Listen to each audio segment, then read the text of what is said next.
Olá! Estamos no nosso 8º vídeo que trata do livro Lições que o Ministério Ensina, de autoria do pastor Isaías Batista dos Santos. E hoje nós faremos a leitura do capítulo 5, que tem como título Buscas e Indagações. Vamos lá! Depois daquela parada forçada em Nova Ibiá, então no capítulo anterior, ele tinha ficado um tempo em Nova Ibiá. Nova Ibiá está aqui nessa região, mais ou menos na mesma linha de Jequié. Lembrando que ele veio lá de Jaguaquara, né? Mais para cima, e os caminhos difíceis que foram tratados naquele capítulo anterior, ele chegou até aqui e passou algum tempo em Nova Ibiá. Então, depois daquela parada forçada em Nova Ibiá, despedindo-me daquela maravilhosa família que Deus pôs no meu caminho, rumei para o sul, via Tesouras e Boa União, onde encontrei um colega de infância e escola primária, Manuel Santana, vulgo Neco, que me foi sempre útil, tanto ele como seus pais, Vicente e Joana Santana, e seus irmãos muito queridos ao meu coração. Passando com eles umas 2 ou 3 semanas, prossegui viagem e o Neco me fez companhia. Então, veja só, eles estavam mais ou menos nessa região, o Neco fez companhia e eles desceram até Barra do Rocha. Chegando à Barra do Rocha, descemos pela margem esquerda do Rio de Contas. Rio de Contas começa aqui atrás, né, a gente pode perceber. E eles foram descendo aqui pelas margens, Barra do Rocha está aqui, desceram pelas margens esquerdas, pela margem esquerda, e passaram por Ubatã e navegaram até Piraúna. Piraúna fica nesta região. Aí atravessamos o rio e entramos no sul de Ilhéus, ou mesmo sul da Bahia, onde grandes e importantes experiências nos aguardavam. Na altura do Banco Central é uma cidade próxima dessa cidade aqui, Laje do Banco. Então eles continuaram descendo e vieram para essa região aqui chamada Banco Central. Na altura do Banco Central, sentindo que dispunhamos de pouco dinheiro para prosseguir viagem, ainda mais por sentir desejo de conhecer melhor aquela região, paramos e fizemos uma empreita de roçar uma área plantada de cacau na fazenda de um senhor por nome Romualdo. Ali nos detivemos por mais de 2 semanas. Num daqueles domingos, saímos para conhecer um comércio denominado Feirinha e tomar informações sobre uma pessoa que procurávamos naquelas cercanias do Banco Central. Tratava-se de um irmão de meu pai, portanto, meu tio, que há uns 25 anos, com a morte dos meus avós paternos, abandonou os demais familiares na região da Estrada de Ferro de Nazaré e debandou para aquelas plagas sulinas em busca de aventuras. Quando seu pai estava para morrer, fez-lhe doação de uma imagem de São José. Por coincidência, era José o nome do pai e do filho. Quando partiu para o sul, não podendo levar aquela imagem, deixou-a na casa de sua irmã Madalena e do seu cunhado Pedro Francisco dos Santos. Depois da partida desse tio, houve aquela revolução espiritual que culminou com a conversão de toda a família, irmãos e cunhados, que de uma hora para outra abandonaram a Igreja Católica Romana. Com a ação dinâmica do Espírito Santo naquelas vidas, os ídolos foram desfeitos, pois não restou lugar para eles. Uns foram quebrados, outros lançados fora, muitos foram atirados nas chamas e, por serem objetos imprestáveis de pau, de papel, de papelão, pereceram, provando que não valiam nada. O São José do meu tio, pelo fato de pertencer a um irmão ausente, foi poupado das chamas e enclausurado no fundo de um baú. Logo depois, meus pais mudaram-se para o interior do município de Jaguaquara. Então, lá em Jaguaquara, eles foram aqui para o interior deste município, certo? E meus tios mudaram-se para Jequié, que é uma cidade um pouco abaixo. Veio a famosa enchente de 1914 e Jequié foi submersa pelas águas. O São José do meu tio foi arrastado com o baú e desapareceu nas águas barrentas e lodosas do rio Contas, para nunca mais ser achado. Era uma vez um São José.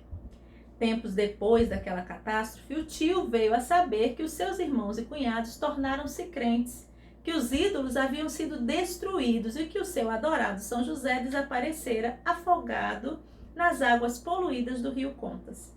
Impulsionado pela ignorância, fanatismo religioso, votou abandono e desprezo total a todos de sua família pelo resto da vida e, como represália, fez espalhar uma notícia que havia morrido. Essa notícia não convenceu a todos os seus irmãos, por ser carente de provas. Sempre ouvi meu pai dizer que tinha um irmão desaparecido no sul da Bahia e que, apesar de muitos pensarem que ele havia morrido, não devia perder a esperança de um dia ser encontrado. A razão da minha ansiedade e as buscas que empreendi quando cheguei ao sul da Bahia em 1933 fundamenta-se nas informações e preocupação de meu pai. Meu desejo era encontrar o tio José, conhecê-lo e falar-lhe do amor de Cristo, ainda que eu não soubesse do seu grau de catolicidade, suas revoltas e o ódio que nutria pelos seus irmãos e cunhados. Uma das coisas que dificultavam a descoberta era o problema do nome. Por meu pai se chamar Marcelino Batista dos Santos, eu estava à procura de José Batista dos Santos. E jamais poderia descobri-lo, pois o seu nome era José Teodoro Batista, e todos naquela redondeza o conheciam como seu Zé Teodoro. Pela lógica, nossa aventura estaria fracassada. Mas como muitas vezes até o impossível acontece, é o que vamos ver no próximo segmento. Ainda muito cedo do dia saímos, eu e o Neco, em busca das pistas almejadas. Chegamos ao lugar denominado Feirinha. Visitamos casas comerciais, conversamos com pessoas de vasto conhecimento naquela região, almoçamos numa pensão de muito movimento, depois deixamos Feirinha e seguimos em direção de Cerqueiro do Espinho e Água Preta, que hoje é chamado de Uruçuca. Então aqui a gente vem para o mapa Uruçuca. Veja que eles já fizeram, né, o caminho aqui de Banco Central até Uruçuca. Então já estão quase no litoral, né? Bem próximo já de Ilhéus. Pelas fazendas por onde passávamos pedindo informações, tínhamos como resposta: nunca ouvimos falar que morasse por aqui algum José Batista dos Santos. Assim não vislumbrávamos esperança, e enquanto isso o dia ia declinando. Ali pelas 4:30 da tarde, mais ou menos, passávamos por uma fazenda de cacau num lugar muito aprazível. A sede localizava-se numa colina. A estrada passava entre a casa residencial e uma barcaça, lugar elevado para secar e beneficiar o cacau. Um pouco abaixo corria um ribeirão. Viajando-se a cavalo, passava-se por dentro da água e os pedestres passavam por uma pinguela. Ao nos aproximarmos do ribeirão, avistamos um senhor que vinha a cavalo em direção oposta à nossa, muito bem trajado, com roupa engomada, calçava botas pretas e bem lustrosas, montava um cavalo gordo e bem ajaezado, com equipamento de primeira categoria. Vestia um terno de linho, cor de cinza, levemente listrado, e camisa com destaque, sem gravata, e usava um vistoso chapéu Stetson Mangueira, muito em moda naquela época na região. Quando começamos a passar a pinguela, ele começou a passar o ribeirão. Olhamos para ele e ele olhou para nós. Saudamo-nos com um cordial boa tarde. Fitei-o com bastante atenção e o meu coração pulsou de um modo diferente. Vi nele o retrato de meu pai. Senti uma vibração estranha e uma sensação de alegria difícil de descrever. Parei para vê-lo subir a colina e notei que deu rédea ao animal em direção à sede da fazenda. O Neco, virando-se para mim, com alguma surpresa, interrogou-me. Abre aspas. O que é que você está pensando, rapaz, que parou assim depois que aquele senhor passou por nós? Fecha aspas. Aquele senhor é meu tio, que estamos à procura, disse-lhe eu. Vamos à casa onde ele parou, pois eu sinto que é ele mesmo. Partimos para lá e o encontramos acabando de tirar os arreios do animal e raspar-lhe o lombo.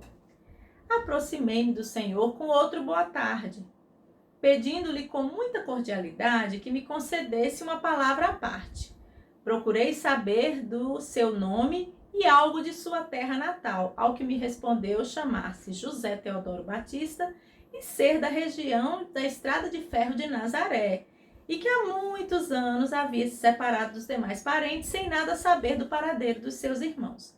Perguntei-lhe se por acaso lembrava-se de ter um irmão chamado Marcelino, apelidado de Doni, ao que respondeu favoravelmente, acrescentando, abre aspas, mas ele já deve ter morrido, pois muito tempo já se passou depois que parti, fecha aspas. Então lhe respondi, abre aspas, aqui está um filho dele, chamo-me Isaías Batista dos Santos, logo o Senhor é o meu tio, que eu tanto desejava conhecer e com diligência eu procurava, fecha aspas. Então chegou-se para mim e me abraçou com espanto e ternura.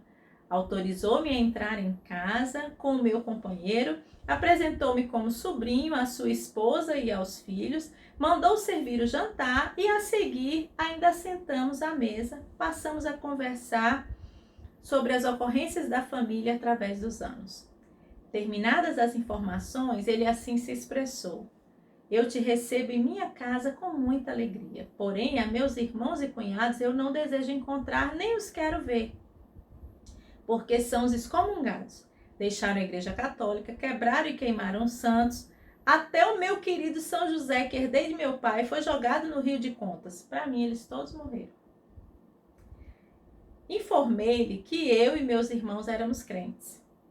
Também ao que me respondeu dizendo que eu, sendo filho de Doni, nada tinha a ver com a briga de família e que eu não havia renegado a minha igreja ou a religião de meus pais, como fez o seu irmão.